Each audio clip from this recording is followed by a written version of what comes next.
Zane Foster hadn't eaten all day, but he still let the woman in heels cut in line at the grocery store right in front of him and his 5-year-old daughter, Finley, because she looked like she was about to cry. "Go ahead," he said, adjusting Finley on his hip as she rested her tired head on his shoulder. "You don't have much, and she's overdue for a nap." The woman blinked at him, surprised, her hands clutching a basket with only a few items: some fruit, almond milk, a protein bar. "Are you sure?" "Yeah," he said, shifting Finley as she nodded off. "You look like you've had a day." She hesitated, then gave a soft laugh. "That obvious, huh?" he shrugged. "We've all been there." What he didn't know, what he couldn't have known, was that the woman he'd just let skip the line was Kiera Owens, CEO of Owens Tech, one of the fastest-growing software companies in the country. She was usually in boardrooms or on flights to Silicon Valley, not in sweatpants at a corner market trying to buy a damn banana to get her blood sugar up. But something about the man behind her, tired, rough around the edges, with a kid who looked at him like he made the sun rise, made her pause. When the cashier told him his total, he pulled out a worn wallet and started counting crumpled bills. Kiera didn't mean to stare, but watching him made something twist in her chest. He was buying peanut butter, a loaf of bread, and a single apple. That was it. She was already at the door when the voice in her head stopped her cold. Who lets someone cut in line when they clearly need to get home and feed their kid? She turned around. "Excuse me," she said, walking back toward him just as the cashier handed him his change. "I know this is weird, but—" "Can I buy you both lunch?" Zane blinked. "What? You let me go ahead. Let me return the favor." "I wasn't looking for a favor." "I know," she said, her voice gentler now, "but it's just lunch." Zane looked at Finley, who stirred in his arms. "We don't really do lunch out." "Thanks, though." Kiera hesitated, then crouched slightly to Finley's eye level. "Hey, I'm Kiera. What's your name?" Finley rubbed her eye. "Finley, I like grilled cheese," Zane sighed. Kiera smiled. "Me too." 15 minutes later, they were sitting in a little cafe down the block, Finley devouring a grilled cheese while Zane tried to pretend he wasn't uncomfortable. He didn't like owing people, especially not strangers in expensive shoes, but Kiera didn't act like someone doing charity. She asked about Finley's favorite color, laughed at her knock-knock jokes, and even cut her sandwich into little stars when she said she didn't like crusts. Zane watched, arms crossed, cautious but curious. "So," he finally asked, "what do you do?" Kiera sipped her iced tea. "Tech stuff." He raised a brow. She smiled. "Software, startups, that kind of thing." He nodded slowly. "Explains the blazer. You noticed. Hard to miss when I'm in flannel and you're dressed like a Vogue ad." She laughed. "You're not wrong." Zane leaned back, still watching her. "Why'd you really offer lunch?" She blinked. "What do you mean? You don't seem like the kind of person who just eats with strangers." Kiera hesitated, then said, "You looked like you hadn't eaten, and your daughter was tired. I don't know, it just felt like the right thing to do." He studied her for another long second, then finally nodded. "Okay." They didn't exchange numbers. She didn't offer, he didn't ask. But later that night, Kiera sat in her penthouse suite staring at her untouched dinner, thinking about the man with calloused hands and tired eyes who let her go ahead in line, even when he clearly needed to be anywhere else. And Zane, back in his tiny one-bedroom apartment with Finley asleep on the couch, kept thinking about the woman who didn't flinch when she saw how little money he had, and who made his daughter laugh like she hadn't in months. Neither of them knew it yet, but that lunch was no accident.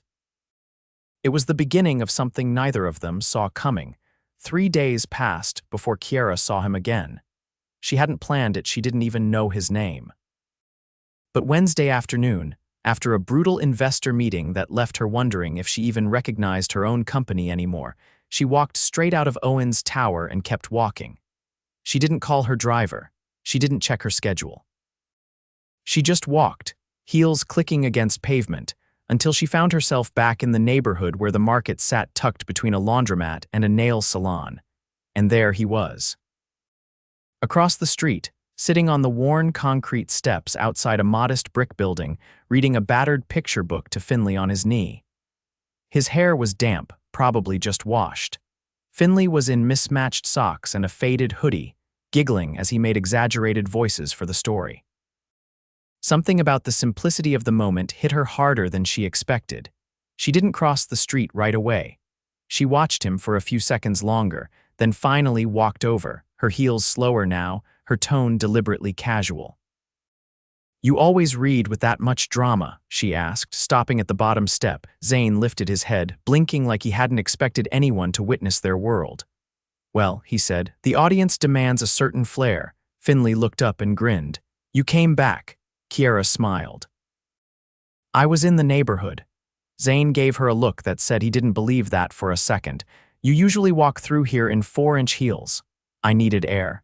He didn't press. She appreciated that. "Want to sit?" he asked, shifting slightly to make room beside him. She hesitated for half a beat before sitting down, careful not to let her skirt brush the gum-stained step. "What's the book?" she asked. "Something about a bear who wants to learn ballet," he said. "Finley's current obsession."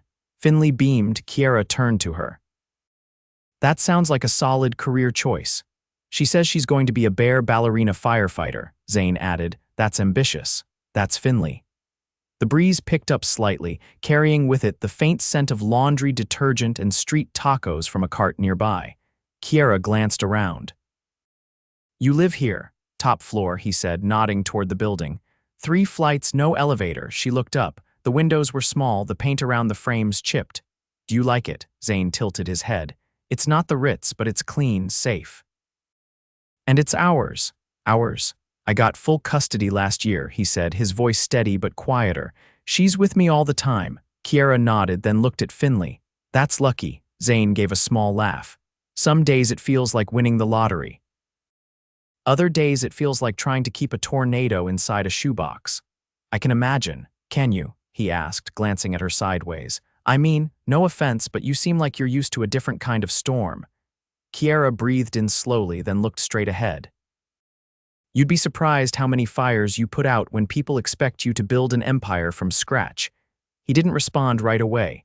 Then, "So you're the boss?" "I am. Must be a lot."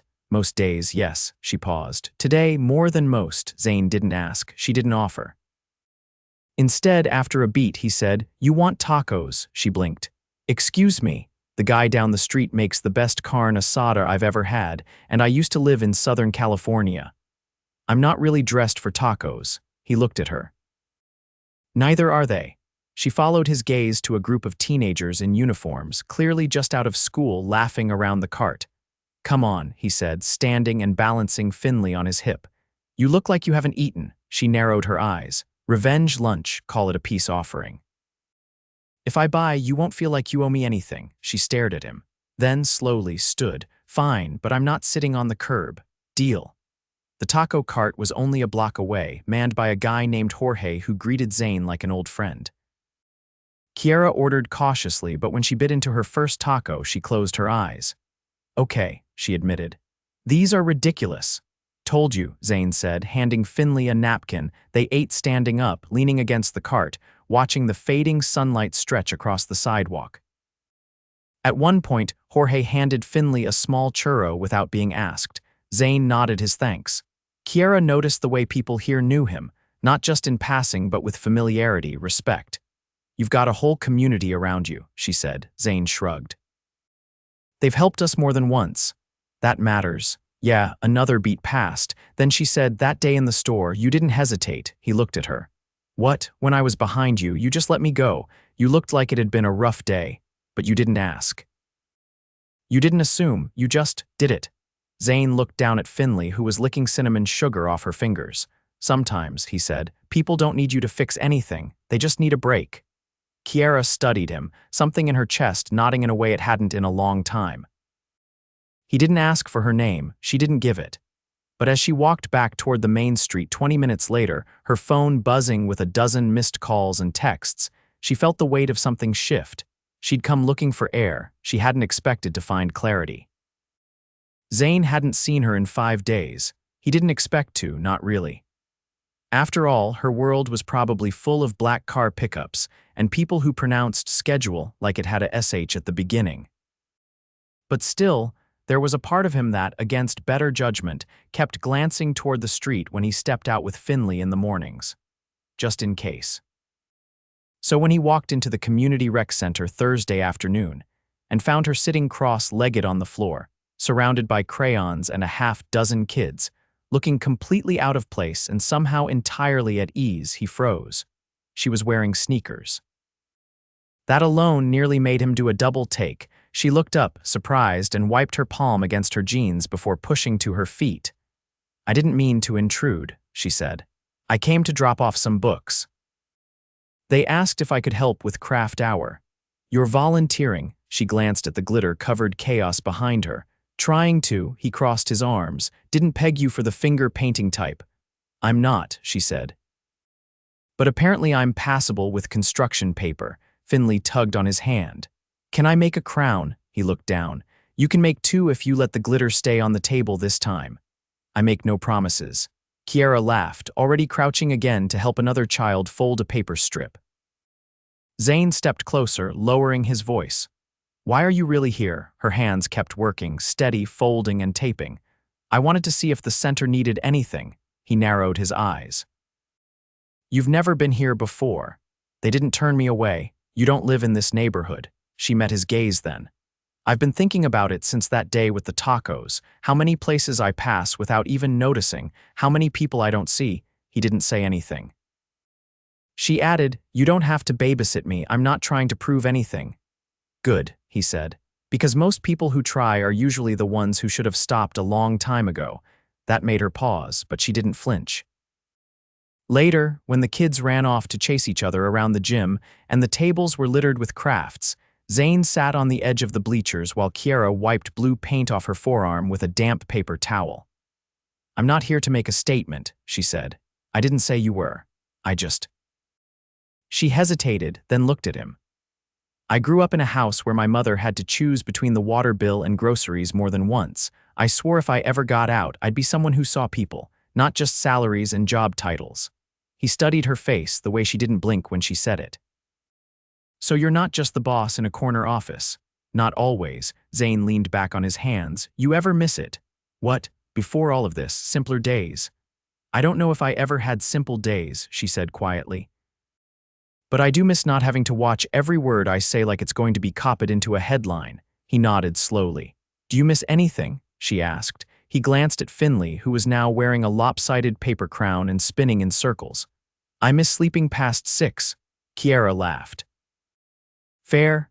For a long moment, they just sat in the fading buzz of the gym, surrounded by forgotten crafts and echoing footsteps. Then she said, "Do you ever go out?" "Not unless it involves juice boxes and nap schedules." "No, I mean, for yourself."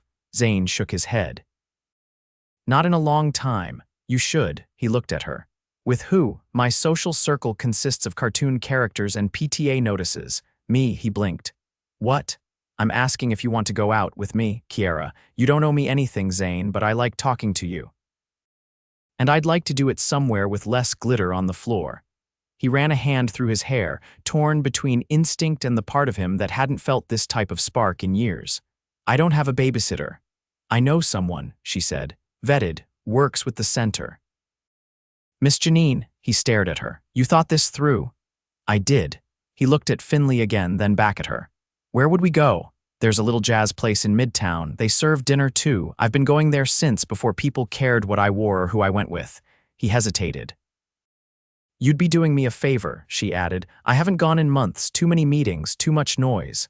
Zane looked down at his worn boots, then back up. "All right." She straightened, surprised. Yeah. "But I'm not wearing a tie." "I wouldn't dream of it." That Saturday, when Kiera stood outside his building in a car that gleamed like it had never seen a pothole, Zane opened the door in a dark button-down and clean jeans. Finley peeked from behind his leg, already in pajamas, holding a stuffed animal. Kiera crouched. "You be good for Miss Janine, okay?" Finley grinned. "Can I have popcorn?" "Only if you share." As they rode toward Midtown, Zane glanced at her. "This place have a dress code. Just don't spill anything. Can't make promises." When they stepped into the moody warmth of the jazz bar with its low lighting and velvet chairs, Zane hesitated. Kiera touched his arm. "It's just music." He nodded, letting her lead the way, the soft hum of a saxophone easing the tension between his shoulders. And for the first time in a long while, Zane didn't feel like he was waiting for the other shoe to drop. He felt seen, not as a single dad. Not as a man one paycheck away from empty shelves. Just as Zane and Kiera. She'd been surrounded by power plays and acquisition talks for so long, she forgot what it felt like to sit across from someone who listened without trying to gain anything. They didn't talk about their jobs. They didn't talk about the past. They just talked about the band, about the food, about how the server looked like he moonlighted as a magician. And when Kiera laughed, really laughed, it felt like something cracked open in both of them, not something loud, something real. The sun had barely risen when Zane stepped out onto the fire escape with a chipped mug of coffee and a blanket draped over his shoulder. Finley was still asleep, curled up under the covers with her stuffed owl, and the quiet hum of the city waking up felt like a rare gift.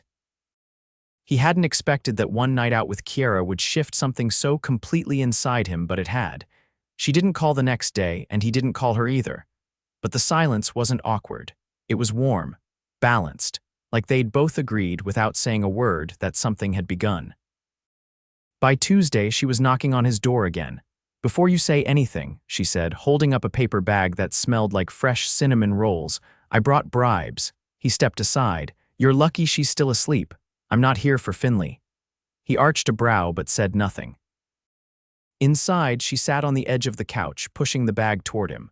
Her hair was pulled back this time, not sleek or styled, just real. He hadn't realized how much he appreciated that until now. "I've been thinking," she said, drawing her knees up and tucking her hands under them. "About how I've spent years building something that's starting to feel like it owns me." Zane sipped his coffee. "You ever think about walking away? Every other Tuesday," he grinned. "Why Tuesday? Board meetings." She leaned forward. "I'm serious. I keep telling people I'm doing this to change the world, but sometimes it feels like I'm just feeding a machine." He let that settle. "I don't have a solution," she continued, "but I'd like to start with something small. A reset. Maybe open a scholarship fund for the kids at the rec center. Partner with some local orgs. Put some real money behind them." Zane nodded slowly. "That's a good idea. I want you to help me run it." His coffee paused halfway to his lips. "Me, you know this neighborhood better than anyone I've met. You've lived it. You have instincts I don't. I'm not a suit, Kiera. I don't need a suit. I need someone who thinks like a human being." He leaned back, watching her. "You're serious, dead serious." He set the mug down. "I've never worked anywhere with a boardroom. Perfect. Then you won't have bad habits." He didn't laugh, but something in his chest felt lighter. "I'll think about it," he said. She nodded. "That's all I'm asking." That night, after Finley was asleep and Zane stood doing dishes with the window cracked open, letting in the low buzz of traffic and the scent of rain-wet sidewalks, he thought about what it would mean to say yes. He wasn't afraid of work. He was afraid of getting in too deep, of letting her in too far, but she was already there. The next morning, he found her waiting on the stoop with 2 coffees and a folder tucked under her arm. "I didn't say yes," he warned. "I know, but I made a pitch deck." "Humor me." He opened the folder reluctantly, flipping through pages that were anything but corporate. Photos of the community center, handwritten notes about partnerships, even a page Finley had drawn with stick figures labeled Zane and Kiera's big plan. He closed it slowly. "You really want me for this? I want someone who won't let it turn into another PR stunt, someone who'll tell me when I'm overstepping, someone who actually cares." He stared at her. "I think I already said yes," he murmured. The weeks that followed moved fast. She got him an office, a modest space above a bakery with peeling paint and a view of a mural-covered alley.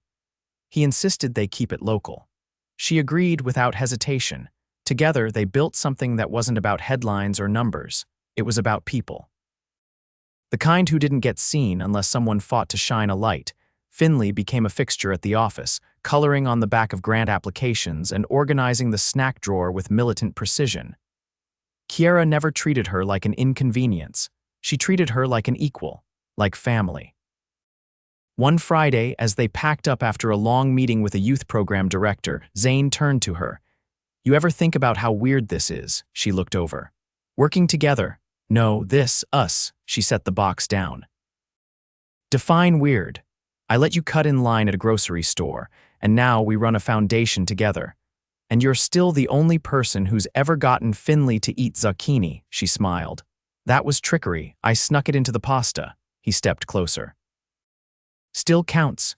They were quiet for a moment, the room humming with the last rays of sunlight. Then she said softly, I never thought I'd fall for someone who didn't know who I was. Zane studied her. And I never thought someone like you would fall for someone who couldn't offer anything but a grilled cheese sandwich and a tired smile.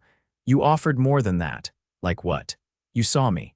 He touched her cheek, brushing a strand of hair back. You said once you wanted to be someone who saw people. She nodded. You were, he said. But now you're letting someone see you too. She closed the distance between them slowly, deliberately. When their lips met, it wasn't dramatic or rushed, it was steady, certain. Like everything that had built between them finally aligned. They didn't talk about what it meant. They didn't need to. 2 months later, the community center held a block party to celebrate the new program launches. Tables were lined with food. Kids chased each other with balloons. A local band played on a makeshift stage. Zane stood beside Kiera as Finley tugged on his arm, pointing toward a magician setting up across the pavement. Go ahead, he said, ruffling her hair. As she ran off, Kiera reached into her bag and pulled out an envelope.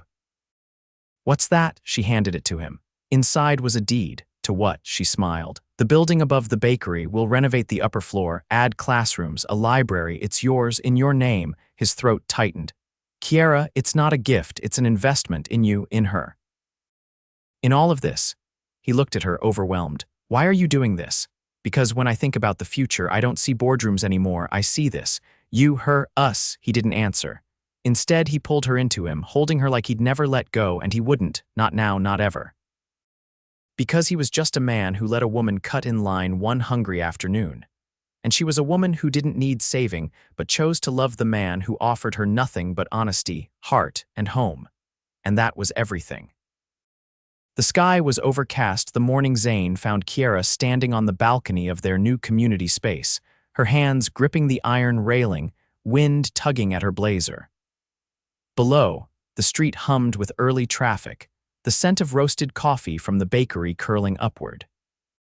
You're up early, he said as he stepped beside her, a paper cup in each hand. She accepted one with a nod, her eyes still on the horizon. Couldn't sleep. Something wrong, she took a slow sip. I've been thinking about the gala, Zane raised an eyebrow. The one next week? Yes. Investors, donors, press, the whole thing. She turned to face him fully. I want you there with me. He leaned one shoulder against the brick wall. You sure about that? I'm sure, she said. But I'm not asking you to come as a photo op. I want you to be at my side because you're part of this. All of this. We built something together and I want people to see that. He didn't answer right away, but his gaze held hers. You're not worried I'll embarrass you? No, she said, stepping closer. I'm not worried about anything when I'm with you. That night, Zane dug through the back of his closet until he found a suit that still fit, one he hadn't worn since his brother's wedding years ago. It was a little snug in the shoulders, but still decent. Finley gave him a thumbs up from the couch. You look like a spy, she said, legs swinging. He laughed. That wasn't what I was going for. Are you going to dance with Kiera? He paused in the mirror. Maybe you should, she said, matter of fact. She's fancy. At the gala, flashes from cameras lit the entrance like a lightning storm. Kiera stood tall beside him in a gown the color of midnight, her hand looped through his arm. Her posture was confident, but when she turned to him before they stepped inside, her voice softened. Just breathe, and don't let anyone hand you a microphone. Inside, the venue dazzled. Crystal chandeliers, linen-covered tables, and art installations from local students framed the grand hall. But the only thing Zane could focus on was how completely Kiera seemed to own the room without needing to dominate it. When the speeches began, she stood at the podium and spoke of community, of second chances, and of building something that couldn't be measured in profit margins. The crowd applauded, but Zane didn't watch them. He watched her. Afterward, she returned to their table, cheeks slightly flushed, and sat beside him. You didn't warn me you were going to quote me, he said, one brow raised. I didn't, she said with faux innocence. Must have slipped my mind. Later, as the band began to play and couples drifted onto the dance floor, Kiera stood and extended her hand to him. Come on. I don't dance, he said, even as he stood. You've survived worse. She led him to the floor, guiding his hand to her waist. The music was slow, soft. He followed her lead, his movements awkward at first but steadying. You know, he murmured, there was a time I thought I'd never be in a place like this again. You don't have to be anyone but who you are, she said. That's the whole point. They swayed beneath the lights, surrounded by polished shoes and designer gowns, but none of it mattered. The only thing that did was the way she looked at him like he was exactly where he belonged. Later, when the gala ended and the driver dropped them at her building, she didn't wait for him to ask. She unlocked the door, held it open, and said, "Stay." They didn't talk much after that. They didn't need to. Everything that had been building between them settled into something solid, something real. Weeks passed, then months. The foundation expanded. New programs launched. The upper floor of the newly renovated building opened as a creative learning space for teens. Zane took on more responsibility, balancing the books while mentoring kids who reminded him of his younger self. Kiera cut back her hours at Owens Tech, restructuring leadership so she could focus on the future she was building here with him, with Finley. One morning, as Kiera helped Finley tie her shoes for school, Zane walked in holding a small box in his palm. No fanfare, no speeches, just a quiet moment in a kitchen that smelled like toast and sunshine. Kiera looked up. "What's that?" He held it out. "Something I've been thinking about for a while." She opened it slowly. Inside sat a ring, simple, elegant, with a sapphire nestled between two smaller diamonds. She didn't say anything at first, but her eyes glassed over. "I don't need a big ceremony," he said. "But I want you to know I'm in this, all the way, you, me, and Finley. I want to wake up next to you every morning for the rest of my life." She looked at him, her voice barely above a whisper. "Yes, of course yes," Finley beamed. "Do I get to wear a dress too?" Zane laughed. "You can wear whatever you want." The wedding was small, held in the same community center where glitter once coated the floors. There were no seating charts, no press, just laughter, music, and people who mattered. Kiera wore a dress that shimmered like starlight. Zane wore the same suit from the gala, this time with a tie Finley insisted he add. As they exchanged vows, he didn't feel nervous. He felt anchored. When they kissed, the room erupted in cheers, and when they danced, it wasn't awkward. It was perfect. Because they weren't just two people from different worlds anymore. They were home. Weeks later, in the quiet of their new apartment above the center, Kiera stood at the window watching Finley play hopscotch on the painted sidewalk below. Zane wrapped his arms around her from behind. "She's growing up fast." "She is," Kiera said, resting her hands over his. He pressed a kiss to her shoulder. "Think she'll remember all this. She'll remember love," Kiera said.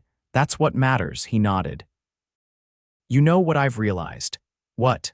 "All the things I thought I needed to give her: the perfect house, the stability, the answers. None of it mattered as much as giving her someone who never leaves." She turned in his arms. "You're not just giving that to her." They stood there, wrapped in each other, as the sun dipped low over the city that had once felt too big, too distant. But now it felt just right, because love didn't live in penthouses or profit margins. It lived in grilled cheese sandwiches and paper crowns, in jazz clubs and quiet mornings, in second chances and open doors. And for Zane and Kiera, it lived in every breath they chose to take together. Always.